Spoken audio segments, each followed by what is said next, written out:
Sir, भाषा से मन बनता भी है और प्रदर्शित भी होता है। बचपन से ही कुछ मुहावरे, जुमले इतने ज़्यादा सुने कि अब वो भीतर की धारणा बन गए हैं। मैं चाहता हूँ कि आप इन पर कुछ बोलें। फिर इन्होंने कुछ उदाहरण दिए हैं और कह रहे हैं इसी तरह के कई अन्य मुहावरे और लोकोक्तियाँ हैं। बचपन से ही हमें इनके द्वारा संस्कारित कर दिया जाता है। कुछ कहिए।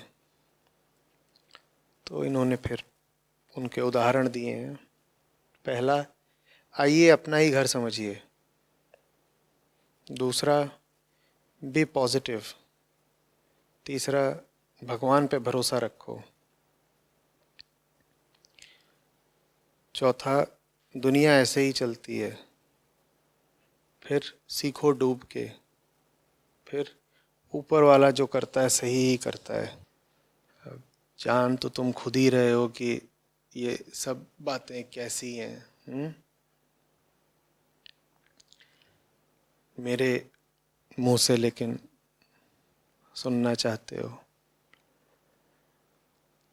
दिख भी रहा है कहीं गंदगी है तो साफ मुझसे करवानी है।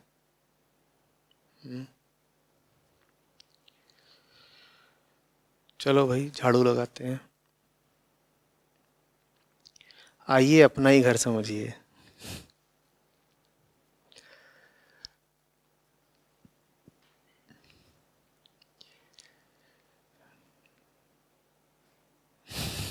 कहाँ से शुरू करूं? जो कह रहे हैं कि आइए इसे अपना ही घर समझिए, वो खुद बड़े बेघर हैं। तुम दूसरे को क्या बता रहे हो कि मेरे घर को अपना घर समझो? तुम्हारे पास ही कहाँ घर है? तो पहला झूठ तो ये कि तुम दूसरे को कह रहे हो मेरे घर को अपना समझो, जबकि तुम ही बेघर हो। और दूसरा झूठ ये कि दूसरे से तुम्हारा ऐसा कोई प्रेम नहीं है कि तुम अपनी कोई बड़ी कीमती चीज़ उसके साथ बांट लोगे। वो वाकई अगर तुम्हारे घर को अपना घर समझने लगे तो बड़ी दिक्कत हो जाएगी तुमको। तो तुम वास्तव में उसे मूर्ख बना रहे हो, धोखा ही दे रहे हो। तुम कह रहे हो आइए अपना घर समझिए। अब वो बेचारा अगर सीधा साधा हुआ तो वो तो कहेगा इन्होंने मुझे बहुत बड़ी चीज दे दी, इतना अपनापन, अपनी पूरी कोठी मेरे हवाले कर दी, तो बदले में मेरा भी कुछ कर्तव्य बनता है। फिर वो भी तुम्हें कोई बहुत कीमती चीज दे देगा। यही तुम चाहते हो। किसी से झूठ बोलने का कुछ ना कुछ मकसद तो होता है ना। जब तुम किसी से कहते हो कि आओ आओ, ऐसे छोटे बच्चे करते हैं स्कूल के दिनों में।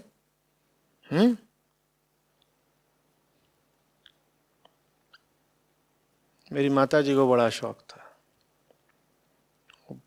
बढ़िया वाला टिफिन तैयार करके दिया करें मुझे। उनको बड़ा डर रहा करे कि किसी भी कीमत पे ये जो स्कूल की कैंटीन में सामग्री मिलती है, समोसे वगैरह, ये खा न ले। वो तो खैर मैं वैसे भी नहीं ले सकता था, मुझे पैसे ही नहीं देते थे। तो सोचें कि कहीं किसी और के टिफ़िन का कुछ इसमें ना चला जाए, तो बढ़िया सामग्री वो मुझे दिया करें। तो बहुत सारे मेरे सहपाठी थे, वो कहा करें आओ प्रशांत, हमारा हमारा टिफ़िन आओ ना, बांटो ना, इसे अपना ही टिफ़िन समझो। बात समझ रहे हो ना? क्या एक ही दो थे जिनमें इतनी ईमानदारी या मासूमियत होती थी कि सीधे आकर के कहते हैं कि वो आधा सैंडविच दे दो प्रशांत। इतनी ईमानदारी एक दो में ही होती थी कि सीधे ही आके कह दें कि वो सैंडविच मुझे चाहिए। हाँ, वो कह देते थे तो मैं दे भी देता था। बाकी ऐसे नहीं कहते थे, बाकी अपना खोल के ले आते थे, 2 सड़े सूखे हुए पराठे पिछली से पिछली रात के, जो उनकी अम्मा ने बिल्कुल ताजी प्याज की चटनी के साथ सुबह सुबह पैक कर दिए हैं। पूरे टिफिन में ताजा क्या है? प्याज की चटनी जो सुबह सुबह बनाई गई है। बाकी जो पराठे हैं वो पिछली से पिछली रात के हैं। वो मुझे वो बड़े सप्रेम भेंट करने आते थे, लो लो खाओ खाओ।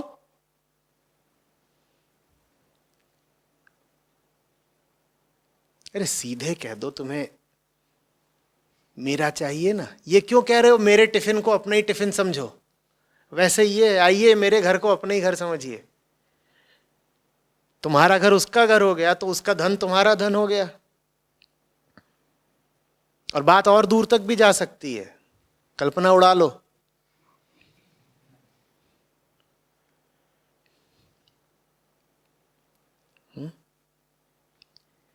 तो जिसको आप कहते हो ना व्यवहार, दुनियादारी, ये दुनियादारी ही इतनी सड़ी हुई चीज है कि किसी ने ग्रंथ का पाठ ना किया हो, गुरु की संगत ना की हो, तो भी उसे संसार से विरक्ति तो सांसारिकता देखकर ही हो जाए। दुनिया से मन उठने के लिए कोई तुमको परम ज्ञान होना जरूरी नहीं है। सब इतने सौभाग्यशाली होते भी नहीं है कि उनको बचपन से ही गीता मिल जाए या कोई ऐसा व्यक्ति मिल जाए जो उन्हें निर्देश दे, समुचित दिशा और दीक्षा दे। सबकी नहीं ऐसी किस्मत होती। लेकिन दुनिया में तो सभी होते हैं ना, दुनियादारी और चाल चलन दुनिया का तो सभी देख रहे हैं ना, वही काफी है। जो दुनिया के तरीके देख कर भी दुनिया से ऊब नहीं गया, दुनिया से विरक्त नहीं हो गया, दुनिया से चिढ़ सा नहीं गया, वो आदमी कैसा है?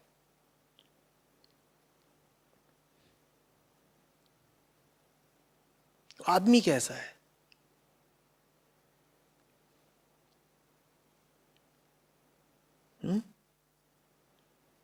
और छोटे बच्चे अक्सर इस बात को पकड़ लेते हैं, बहुत छोटे नहीं पर अगर 8-10 साल के हैं, 12 साल के हैं तो पकड़ लेंगे। उनको दिख जाएगा तुरंत कि ये जो अभी आंटी जी आई थी ये कितनी फेक थी ना। उनको दिख जाएगा, उनकी मॉम को नहीं दिखता ये कैसे हो रहा है। छोटे बच्चों को बिल्कुल दिख जाता है कि ये तो आती हैं रीना आंटी और ये 1 नंबर की फेक है। घुसते ही लंबी लंबी फेंकेंगी, इधर उधर की बात करेंगी, कहना कुछ होगा कहेंगी कुछ और, कहीं पे निगाहें कहीं पे निशाना, कोई बात इनकी सीधी होती नहीं, इरादे इनके हमेशा नकली होते हैं, या ऐसे कह लो कि इरादे हमेशा निकृष्ट और तरीके हमेशा नकली होते हैं।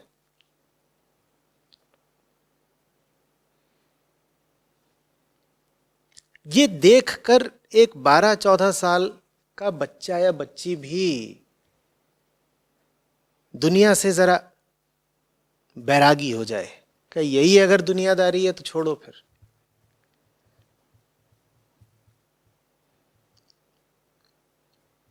आइए अपना ही घर समझिए। अभी घंटी बजी, दरवाजे पर टंडन भाई साहब थे, पॉप्स ने दरवाज़ा खोला, बोल रहे अरे आइए आइए टंडन जी अपना ही घर समझिए। और टंडन को सोफे पे बैठाया ड्राइंग रूम में, और अंदर आकर के लिविंग रूम में मॉम से बोलते हैं आ गया वो टंडन। बिल्कुल टंडन को स्वर्णाक्षरों से, शुभकामनाओं से आभूषित करते हुए। और टंडन का नाम इतने प्यार से लिया कि टंडन के पूरे कुल खानदान को याद कर लिया, खास तौर पे खानदान की स्त्रियों को। भाई हम टंडन से इतना प्यार करते हैं कि सिर्फ टंडन के नाम को क्यों सुसज्जित करें। जब टंडन को याद कर रहे हैं तो टंडन की पूरा, और जो घर का छोटा टिंकू है वो सब देख रहा है, कर अभी दरवाजे पे टंडन को बोले आइए अपने ही घर समझिए। और यहां माता जी के मेरे पास जाकर, माने मॉम्स के पास जाकर टंडन की मदर सिस्टर कर रहे हैं।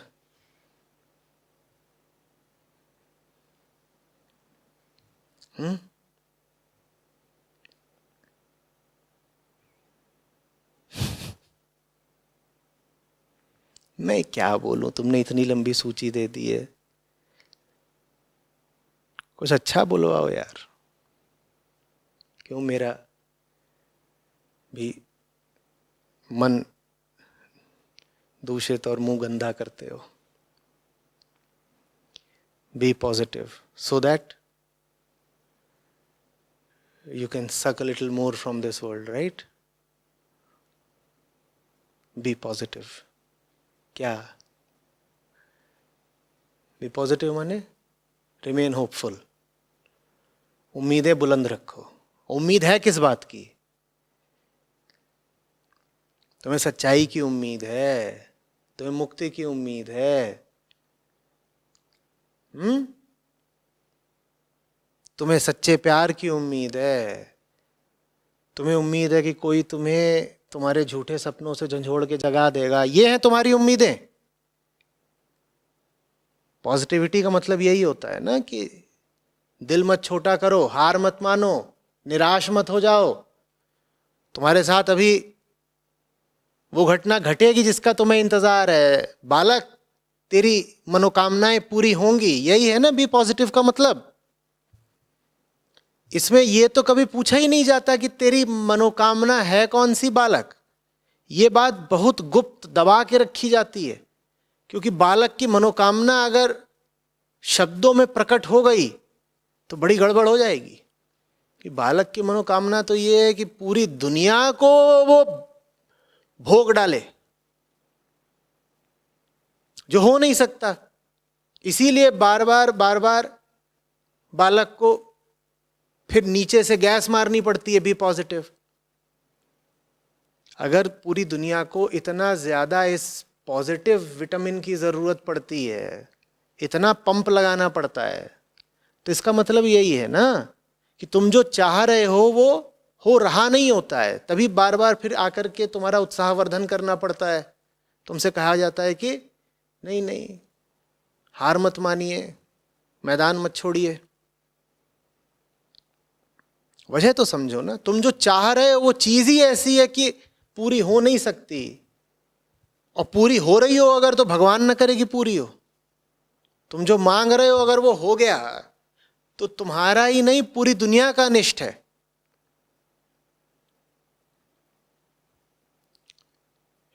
वास्तव में इस समय दुनिया को जिस चीज की सबसे ज्यादा जरूरत है वो है बी नेगेटिव। बेटा, तुम जो चाह रहे हो वो चाहने लायक नहीं है, मत चाहो। Be negative towards not only your desires but actually towards yourself. तुम्हारी कामनाएं भी मूर्खतापूर्ण हैं, क्योंकि सबसे पहले तुम मूर्ख हो। चूंकि तुम्हें अपना ही कुछ पता नहीं, इसीलिए तुम सब अंट-शंट चीजें चाहते रहते हो। तुम्हें नकारना पड़ेगा अपनी इच्छाओं को और अपने आप को भी। इसी को कहते हैं निगेशन। इसीलिए बी निगेटिव। पर तुम पाते ही नहीं कि कोई किसी को बोल रहा हो कि बी निगेटिव। बल्कि तुम्हें जब किसी को बुरा ठहराना होता है, किसी की बुराई करनी होती है, तो तुम कहते हो बड़ा निगेटिव इंसान है। इस दुनिया को और ज्यादा निगेटिव इंसान चाहिए। इस अर्थ में नहीं कि वो निंदा करते रहें, मजाक बनाते रहें वगैरह वगैरह, उस अर्थ में नहीं। इस अर्थ में कि वो तुम्हें तुम्हारी हस्ती का झूठ दिखाते रहें, वो नकारते रहें उन सब चीजों को जिनको तुम स्वीकारते रहते हो। उस अर्थ में नेगेटिव कह रहा हूं मैं।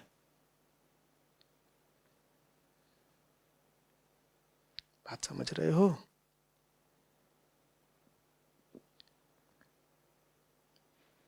ये जो पॉजिटिविटी का कल्चर है, इसी ने पिछले 50-100 साल में पूरी दुनिया की दुर्गति कर दी है। पॉजिटिविटी में तो समझते हो क्या, जो तुम्हें चाहिए वही इसको चाहिए, वही उसको चाहिए, वही उसको चाहिए, और तुम सबसे क्या कह रहे हो? बी पॉजिटिव, तुम सबको मिलेगा। चाह तुम क्या रहे हो? तुम भी यही चाह रहे हो कि भोगूं, कंजम्पशन। वो क्या चाह रहा है? मैं भी भोगूं, कंजम्पशन। वो भी क्या चाह रहा है? मैं भी भोगूं। और तुमने सबको पंप मार रखा है कि बी पॉजिटिव। नतीजा क्या होगा? तुम भी ज्यादा से ज्यादा कंज्यूम करोगे, तुम भी करोगे, तुम भी करोगे, तुम भी करोगे, और वो बेचारा जो 5वां, 6ठा, 7वां, 8वां है कतार में, वो अगर नहीं कर पा रहा तो वो भोगने के फिर नए नए तरीके निकालेगा।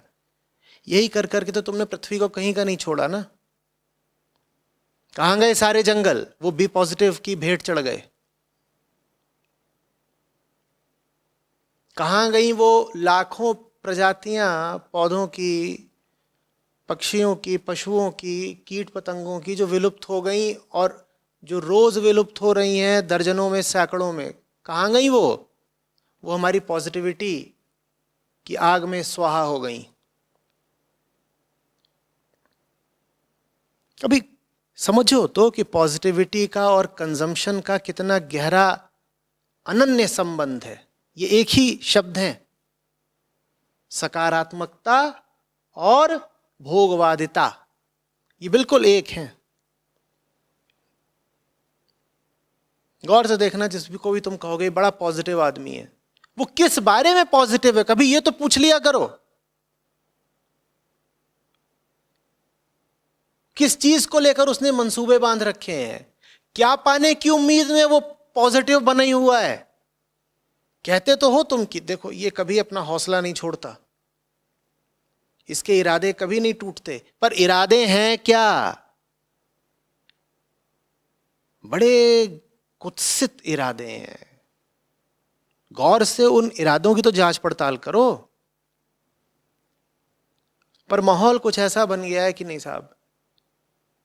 मूल मंत्र है, जो तुम चाहते हो उसको पाने के लिए जी जान से डूब जाओ, और पाए बिना छोड़ मत देना। क्या है?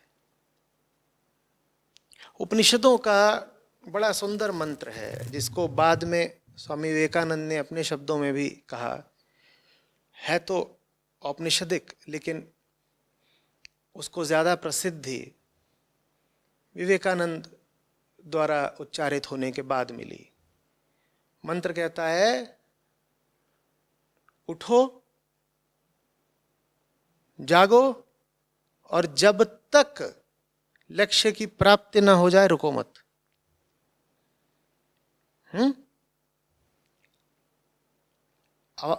इस बात को इस्तेमाल किया जाता है ये बताने के लिए कि तुम्हें अपने लक्ष्य की ओर लगे रहना चाहिए।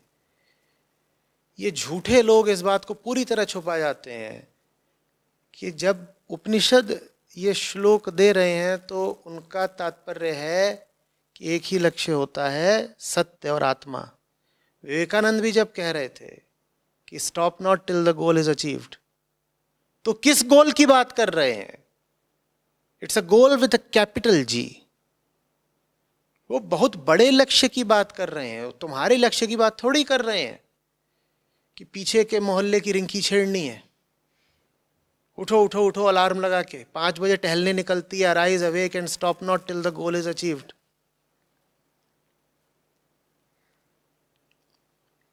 तुम्हारे लक्ष्य इससे कुछ बढ़ के होते हैं, तुम कहोगे नहीं हम तो नहीं छेड़ते। अरे भाई, इसी का कुछ ज्यादा संस्कारित काम तुम कर रहे हो, और उससे अलग तो नहीं कुछ कर रहे ना। काम तो भोग का ही है।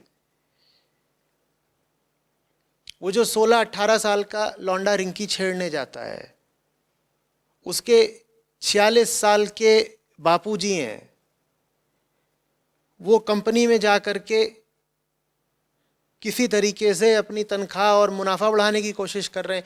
काम तो दोनों हवस का ही कर रहे हैं ना, बाप और पूत।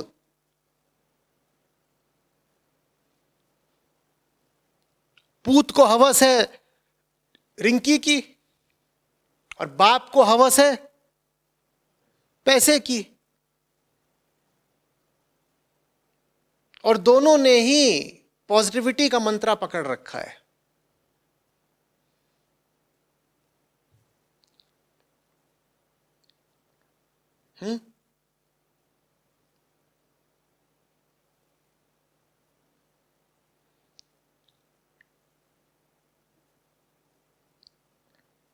वैसे ही नौकरियों की तैयारी करने वाले सब परीक्षार्थी होते हैं। उनके छोटे से कमरे होंगे, कहीं रह रहे होंगे, उनके पास जाओ तो उनकी जो स्टडी टेबल होती है उसमें उन्होंने सामने इसी तरह से पॉजिटिविटी के बहुत सारे पोस्टर, मंत्र, नुस्खे चिपका रखे होते हैं।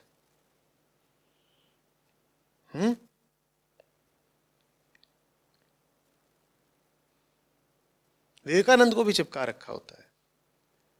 अरे क्या वो हासिल करना चाहते थे, क्या तुम हासिल करना चाहते हो?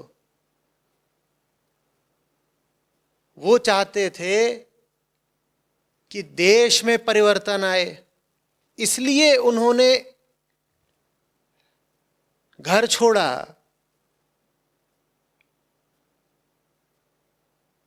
गृहस्थी त्यागी, और अंततः मेहनत करते करते जवानी में ही जिंदगी भी छोड़ दी। ये उनके इरादे थे। और तुम्हारा क्या इरादा है? तुम्हारा इरादा ये है कि जल्दी से किसी तरीके से सरकारी नौकरी मिल जाए, उसके बाद बढ़िया दहेज लेके किसी बड़े आदमी की बिटिया से फेरे हो जाएं, उसके बाद तोंद फुला के घर पे बैठेंगे, घूस खाएंगे, नाम चमकाएंगे। इरादों का अंतर तो समझो ना। उनकी कही बात तुम पर लागू कैसे होती है फिर, जब तुम दोनों के इरादे ही इतने अलग अलग हैं? उन्होंने बात किस आयाम में, किस दृष्टि से कही है, और तुम उनकी बात का किस आयाम में और किस मकसद के लिए इस्तेमाल कर रहे हो? अध्यात्म पॉजिटिविटी नहीं सिखाता, रियलिटी सिखाता है। अंतर समझो बात को। सत्य पॉजिटिव या नेगेटिव नहीं होता, सत्य तो सत्य होता है। पॉजिटिविटी की ज्यादा जरूरत उन्हीं लोगों को पड़ती है जो काम ऐसे कर रहे होते हैं कि जिंदगी उनको बहुत निगेटिव प्रतिक्रियाएं दे रही होती है। जब जिंदगी से मार पड़ रही होती है, क्योंकि आप जी ही ऐसे रहे हो, आप हो ही ऐसे, आपकी हरकतें ऐसी हैं, तो फिर आपको बार बार अपने आप को पॉजिटिविटी या सकारात्मकता का नशा चखाना पड़ता है, बार बार बार बार। सच्चे आदमी को पॉजिटिविटी चाहिए ही नहीं, उसके लिए सच्चाई काफी है। उसको पता है वो क्या कर रहा है। वो कह रहा है कि अब नतीजा अपने पक्ष में आए या विपक्ष में आए, हमें तो करना ही यही है। हम इतना ज्यादा मर ही नहीं रहे हैं सकारात्मक परिणाम के लिए कि बार बार पॉजिटिविटी का मंत्र जपें। हम क्यों बार बार मांगे कि जीत मिले? भाई जीत नहीं भी मिली तो हमें करना तो वही है जो हम कर रहे हैं। 100 बार हार भी मिल गई तो हम पे फर्क क्या पड़ेगा? 100 बार हार मिली तो भी अगले दिन हम क्या करते नजर आएंगे? वही जो आज कर रहे हैं। और 100 बार जीत भी मिल गई तो हम अगले दिन क्या करते नजर आएंगे? वही जो आज कर रहे हैं। तो हमें नहीं चाहिए पॉजिटिविटी। हाँ, जीत मिल जाए तो अच्छा तो लगता ही है, हार कौन चाहता है? तो हार मिल जाएगी तो अगले दिन करेंगे वही जो आज कर रहे हैं, थोड़ा मुंह लटका के कर लेंगे। जीत मिल गई तो भी करेंगे वही जो आज कर रहे हैं, थोड़ा सा खीस निपोड़ के कर लेंगे, दांत दिखा रहे होंगे, पर चाहे मुंह चह कराओ और चाहे मुंह लटका हुआ हो, काम तो वही करना है ना जो कर रहे हैं। तो इतनी बड़ी चीज हमारे लिए नहीं है परिणाम कि हम परिणामों को लेकर के मंसूबे बांधे रहें और आशा की डोर से लटके रहें।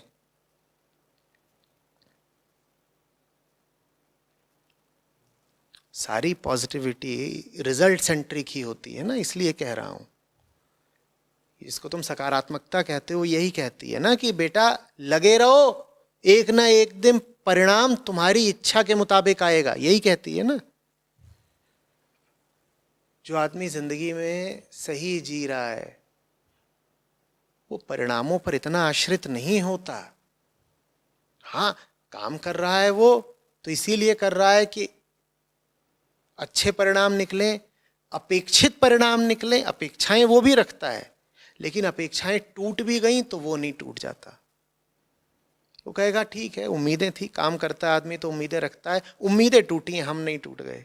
दूसरी बात, काम हमने ऐसा करा ही नहीं है कि अंजाम सही ना आए तो काम टूट जाए। अंजाम कैसा आएगा ये तो बहुत हद तक संयोग की बात है। हमारा धर्म है सही काम चुनना, डूब के करना। अंजाम तो बहुत सारे कारणों पर निर्भर करता है जिन पर हमारा कोई बस नहीं। हमें क्या पता जो हुआ क्यों हुआ। अपनी ओर से हमने कोई कसर नहीं रखी, वो हमारी निजी ईमानदारी की बात है। हमने कोई खोट बेईमानी नहीं रखी। उसके बाद भी अगर काम नहीं बना तो कोई बात नहीं। लड़ाई में हमारी ओर से कोई चूक नहीं थी, न हमारे इरादों में कमी थी न शौर्य में। उसके बाद भी दुश्मन हावी पड़ गया तो संयोग की बात है। संसाधन बहुत थे भाई उसके पास, फौज बढ़ी रही होगी, कई कारण हो सकते हैं।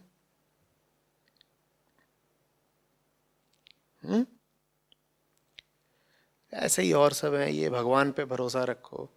भगवान पे क्या भरोसा रखो, भगवान कहीं बाहर थोड़ी बैठे हुए हैं कि तुम उन पे भरोसा करोगे और वो कहेंगे ठीक ठीक अब मेरे ऊपर छोड़ दे, मैं देख लूंगा।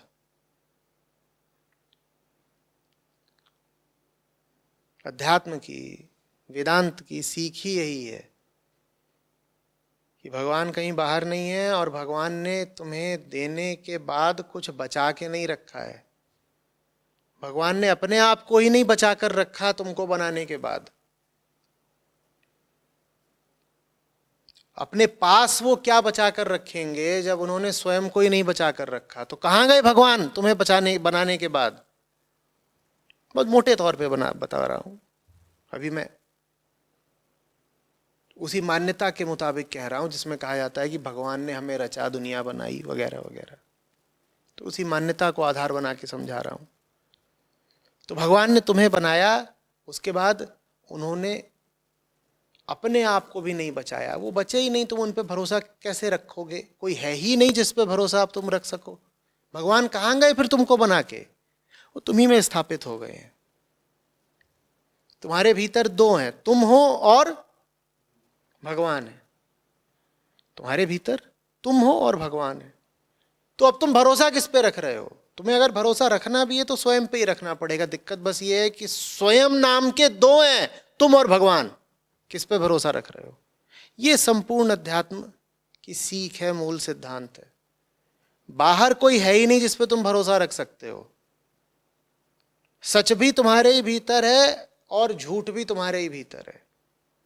हां, तुम्हारा ज्यादा भरोसा अक्सर झूठ पर ही रहता है। तुम झूठ के ही पुतले हो। सच तो भीतर बस एक बिंदु जितना है और झूठ बाकी पूरे आकार और शरीर और विस्तार जितना है।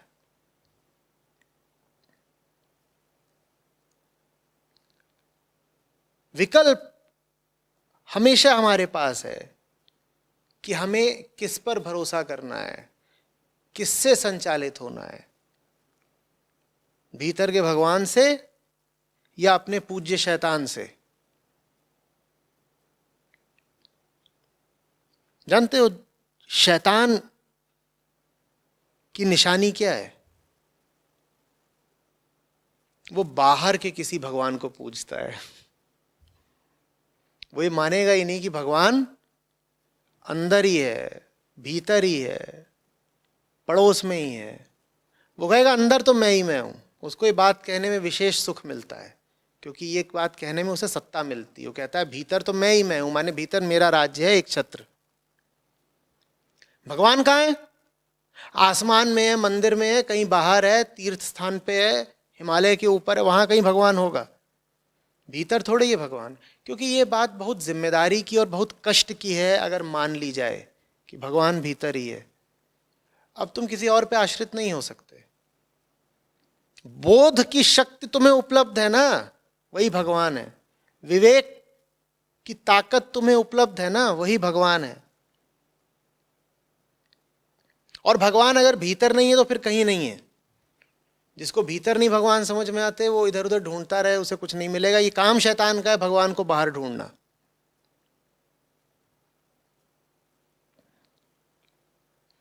भगवान पे भरोसा रखो। काम तुमने सारे शैतान के किए और अब कह रहे हो भगवान पे भरोसा रखो। भगवान पे भरोसा ऐसे नहीं रखा जाता कि गलत काम करके चाह रहे हो सही अंजाम आ जाए। जब सारे घटिया काम हम कर लेते हैं और उन घटिया कामों के घटिया अंजाम हमें धमकियां देने लगते हैं, उन घटिया अंजामों की डरावनी आहटें हमें सुनाई देने लगती हैं, वो आ रहे हैं हमारे तरफ अब अंजाम गला पकड़ने के लिए, तो फिर हम अपने आप को सांत्वना देते हैं, कहते हैं भगवान पे भरोसा रखो।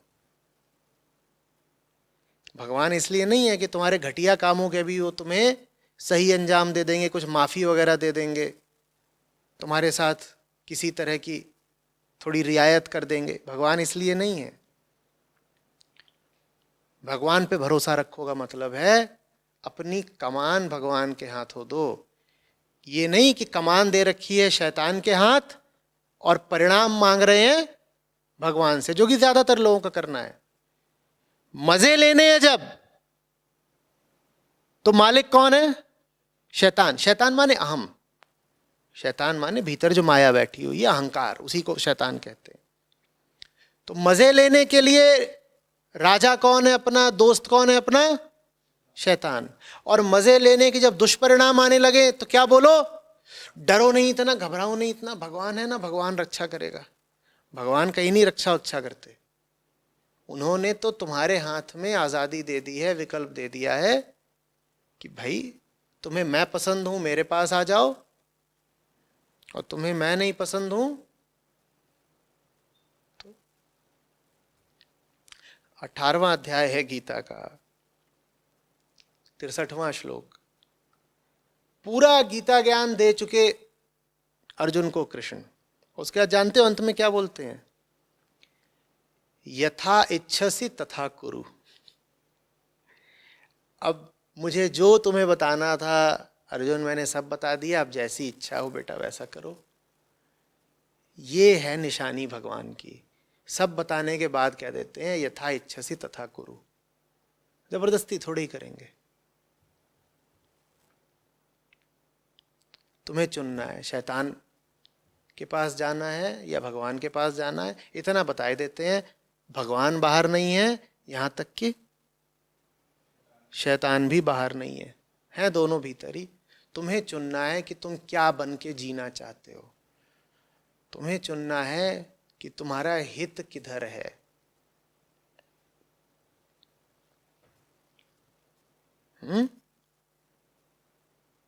यथा इच्छसि तथा कुरु। तुम्हें कौन रोक सकता है? जो मन में आए करो।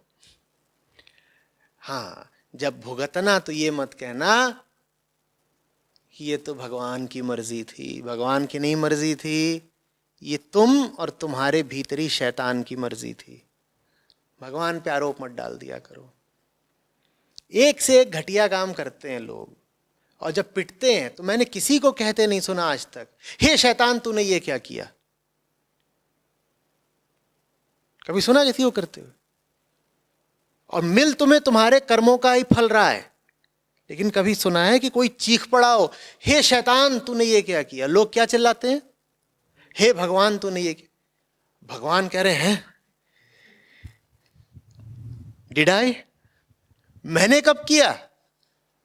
करा तुमने और तुम्हारे उस बड़ी शैतान ने।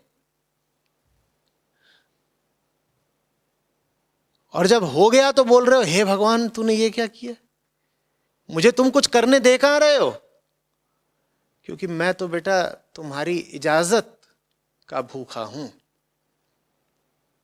भगवान भी तभी कुछ करेंगे जब उन्हें तुम इजाजत दोगे, नहीं तो वो भी कुछ नहीं करेंगे। वो भी तुम्हारी इच्छा की प्रतीक्षा करते रहेंगे। यथा इच्छसि तथा कुरु।